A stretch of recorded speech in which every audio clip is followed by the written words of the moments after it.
Here in Israel, US President Donald Trump's comment that the Iran campaign will end very soon has gained a lot of attention. The war doesn't feel very present here among the street cafes of Tel Aviv, but everyone here takes cover during missile alerts several times a day and wants to know when it will all end.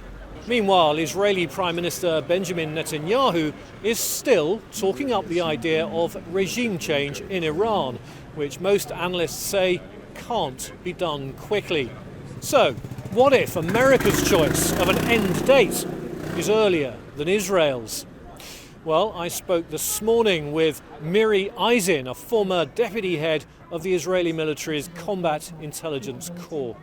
The United States is the one who leads when it comes to that end date. Israel is willing to continue these attacks against the Islamic regime. We're also engaged against Hezbollah, an Islamic regime proxy in Lebanon.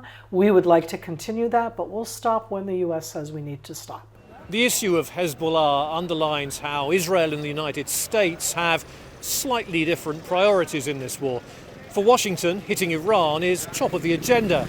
Here, Hezbollah is a threat that's much closer to home. There have also been some hints of divergence on military targeting, with Washington reportedly unhappy at an Israeli strike on an Iranian oil facility. But Yoel Guzhonsky, a former member of Israel's National Security Council, said his country's strikes on Iranian oil facilities had in fact been a calibrated warning shot.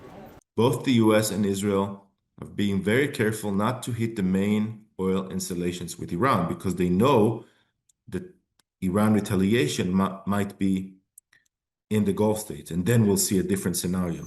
By which he means destruction on a much larger scale than we've seen so far on those Gulf state oil industry targets that Iran has already hit.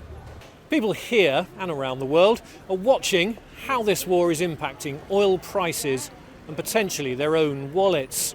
President Trump's comments, his suggestion that the war may end sooner rather than later, seemed to ease those concerns a bit, even as he warned Iran not to take the global economy hostage.